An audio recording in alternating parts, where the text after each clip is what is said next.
ओम गणेशाय नमः। निर्जला एकादशी का जो महत्व है वह आपको बताते हैं। एकादशी ये जो है विशेष महत्वपूर्ण रहती है और वर्ष में 24 एकादशियाँ आती हैं। इनमें से एकादशियों में जो ज्येष्ठ शुक्ल पक्ष की एकादशी है वह सबसे बढ़कर फल देने वाली समझी जाती है।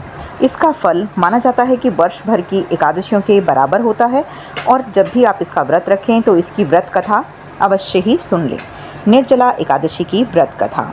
निर्जला एकादशी व्रत का जो पौराणिक महत्व और व्याख्यान है वह कम रोचक नहीं है, क्योंकि यह सर्वज्ञ वेद व्यास जी ने पांडवों को चारों पुरुषार्थ धर्म, अर्थ, काम और मोक्ष देने वाली एकादशी व्रत का ही संकल्प कराया था। तब युधिष्ठिर ने कहा कि जनार्दन, ज्येष्ठ मास के शुक्ल पक्ष में जो एकादशी पड़ती है कृपा करके उसका वर्णन कीजिए। भगवान श्री कृष्ण बोले कि हे राजन, इस एकादशी का वर्णन तो परम धर्मात्मा सत्यवती नंदन व्यास जी ही करेंगे, क्योंकि ये संपूर्ण शास्त्रों के तत्वज्ञ और वेदांगों के पारंगत विद्वान हैं। तब वेद व्यास जी कहने लगे कि कृष्ण पक्ष और शुक्ल पक्ष दोनों ही पक्षों की एकादशी में अन्न खाना वर्जित माना गया है और द्वादशी के दिन स्नान करके पवित्र होकर और फूलों से भगवान केशव की पूजा अर्चना करें। फिर नित्य कर्म समाप्त होने के पश्चात पहले ब्राह्मणों को भोजन देकर अंत में स्वयं भोजन करें। यह सुनकर भीमसेन बोले कि परम विद्वान पितामह, मेरी उत्तम बात सुनिए। राजा युधिष्ठिर, माता कुंती, द्रौपदी, अर्जुन, नकुल और सहदेव ये एकादशियों को कभी भी भोजन नहीं करते हैं। मुझसे भी हमेशा यही कहते हैं कि भीमसेन, तुम एकादशी के दिन तुम भी खाना मत खाओ, परंतु मैं उन सभी से यही कहता हूँ कि मुझसे भूख तो सही नहीं जाएगी। भीमसेन की बात को सुनकर वेद व्यास जी कहने लगे कि यदि तुम नर्क को दूषित और स्वर्ग को अच्छा मानते हो तो दोनों ही पक्षों की एकादशी के दिन भोजन को नहीं करो। भीमसेन बोले कि महाबुद्धिमान पितामह, मैं आपके सामने सच कहता हूँ, मुझसे एक बार भोजन करके भी व्रत नहीं किया जा सकता, तो फिर उपवास करके तो मैं क्या ही कर सकता हूँ। मेरे उदर में अग्नि सदा ही प्रज्वलित रहती है, अतः जब मैं बहुत अधिक खाता हूँ तभी मैं शांत होता हूँ। इसीलिए महामुनि में पूरे वर्ष भर में केवल एक ही उपवास कर सकता हूँ, जिससे स्वर्ग की प्राप्ति सुलभ हो जाए और जिसके करने मात्र से ही मेरा कल्याण हो जाए। ऐसा कोई एक व्रत निश्चित ही मुझे बतलाइए, मैं उसका यथोचित रूप से पालन करूँगा। व्यास जी ने कहा कि भीम, ज्येष्ठ माह में सूर्य वृषभ राशि में हो या फिर मिथुन राशि पर हो, शुक्ल पक्ष में जो एकादशी आएगी उसका यत्न पूर्वक निर्जल व्रत करो। केवल कुल्ला और आचमन करने के लिए ही मुख में जल को डाल सकते हैं, उसको छोड़कर किसी भी प्रकार से जल विद्वान पुरुष मूर्ख मुंह में ना डालें, अन्यथा व्रत भंग हो जाएगा। एकादशी को सूर्योदय से लेकर दूसरे दिन के सूर्योदय तक मनुष्य जल का त्याग कर दे तो यह व्रत पूर्ण होता है। तदंतर द्वादशी को प्रातः काल में स्नान करके ब्राह्मणों को विधि पूर्वक जल और स्वर्ण का दान करे। इस प्रकार से सब कार्य पूरा करे और जितेंद्रिय पुरुष ही ब्राह्मणों के साथ भोजन करे। वर्ष भर में जितनी भी एकादशियां होती हैं उन सब का फल निर्जला एकादशी के पालन मात्र से मनुष्य को प्राप्त होता है, इसमें तनिक भी संदेह नहीं है। शंख चक्र गदा धारण करने वाले भगवान केशव ने मुझसे कहा था कि यदि मानव सबको छोड़कर एकमात्र मेरी शरण में ही आ जाए तो मैं एकादशी को निराहार रहे तो वह सब पापों से छूट जाता है।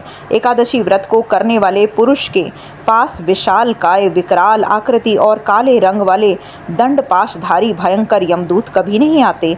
अंतकाल में पीताम्बरधारी सौम्य स्वरूप वाले, हाथ में सुदर्शन धारण करने वाले और मन में समान वेगशाली विष्णु दूत आखिर इस वैष्णव पुरुष को भगवान विष्णु के धाम में ले जाते हैं।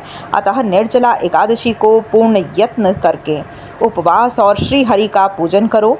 स्त्री हो या पुरुष हो, यदि वह मेरु पर्वत के बराबर भी महान पाप किया हो तो भी इस एकादशी के व्रत करने के प्रभाव से वह भस्म हो जाते हैं। जो मनुष्य उस दिन जल के नियम का पालन करते हैं वह पुण्य के भागी होते हैं और उसे एक एक पहर में कोटि कोटि स्वर्ण मुद्रा दान करने का फल प्राप्त होता है। मनुष्य निर्जला एकादशी के दिन स्नान, दान, जप, होम आदि जो भी करता है वह अक्षय पुण्य देने वाली होती है। वह भगवान श्री कृष्ण का कथन है कि निर्जला एकादशी को विधि पूर्वक उत्तम रीति के साथ उपवास करके मानव वैष्णव पद को प्राप्त कर सकता है। जो मनुष्य एकादशी के दिन अन्न को खाता है वह पाप का भोजन करता है। इस लोक में वह चांडाल के समान है और मरने पर दुर्गति को प्राप्त होता है। जो कि ज्येष्ठ के शुक्ल पक्ष में एकादशी को उपवास करके दान करेंगे वे परम पद को ही प्राप्त होंगे। जिन्होंने एकादशी का उपवास किया है वे ब्रह्म हत्यारे, शराबी, चोर और गुरुद्रोही होने पर भी सब पातकों से मुक्त हो जाएंगे।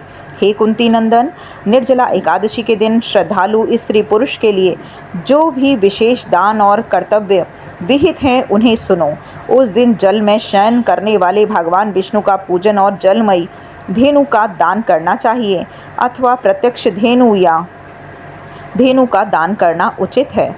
पर्याप्त दक्षिणा और भांति भांति के मिष्ठानों द्वारा यत्नपूर्वक ब्राह्मणों को संतुष्ट करना चाहिए। ऐसा करने से ब्राह्मण अवश्य ही संतुष्ट होते हैं और उनके संतुष्ट होने पर ही श्री हरि विष्णु मोक्ष को प्रदान करते हैं। जिन्होंने सम, दम और दान में प्रवृत्त हो श्री हरि की पूजा और रात्रि में जागरण करते हुए निर्जला एकादशी का व्रत किया है, उन्होंने अपने साथ ही बीती हुई 100 पीढ़ियों को और आने वाली 100 पीढ़ियों को भगवान वासुदेव के परम धाम को पहुंचा दिया है।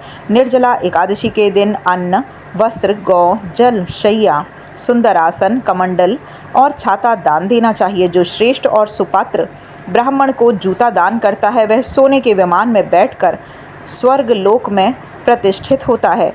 जो इस एकादशी की महिमा को भक्ति पूर्वक सुनता अथवा उसका वर्णन करता है वह स्वर्ग लोक में जाता है। चतुर्दशी युक्त अमावस्या को सूर्य ग्रहण के समय श्राद्ध करके मनुष्य जिस फल को प्राप्त करता है वही फल इनके श्रवण से भी प्राप्त होता है। पहले दंत धावन करके यह नियम लेना चाहिए कि मैं भगवान केशव की प्रसन्नता के लिए एकादशी को निराहार रहकर आचमन के सिवा दूसरे जल का भी त्याग करूंगा। द्वादशी को देवेश्वर भगवान विष्णु का पूजन करना चाहिए। गंध, धूप, पुष्प और सुंदर वस्त्र से विधि पूर्वक पूजन करके जल के घड़े के दान का संकल्प करते हुए निमांकित मंत्र को जपना चाहिए। संसार सागर से तारने वाले हे देव ऋषिकेश, इस जल के घड़े का दान करने से आप मुझे परम गति को प्राप्त करवाइए। भीमसेन ज्येष्ठ मास में शुक्ल पक्ष की जो भी शुभ एकादशी होती है उसका निर्जल व्रत करना चाहिए। उस दिन श्रेष्ठ ब्राह्मणों को शक्कर के साथ जल के घड़े भी दान करने चाहिए। ऐसा करने से मनुष्य भगवान विष्णु के समीप पहुंचकर आनंद का अनुभव करता है। तत्पश्चात द्वादशी को ब्राह्मण भोजन कराने के बाद ही स्वयं भोजन करें। जो इस प्रकार पूर्ण रूप से पाप नाशनी एकादशी का व्रत करता है वह सब पापों से मुक्त होकर आनंदमयी पद को प्राप्त हो जाता है। यह सुनकर भीमसेन ने भी इस शुभ एकादशी का व्रत आरंभ कर दिया। तब से इस लोक में पांडव द्वादशी के नाम से विख्यात हुई। ज्येष्ठ एकादशी के दिन श्री भगवान कृष्ण ने देवी रुक्मणी का हरण किया था और यह एकादशी रुक्मणी हरण एकादशी के नाम से भी जानी जाती है। बोलो लक्ष्मी नारायण भगवान की जय।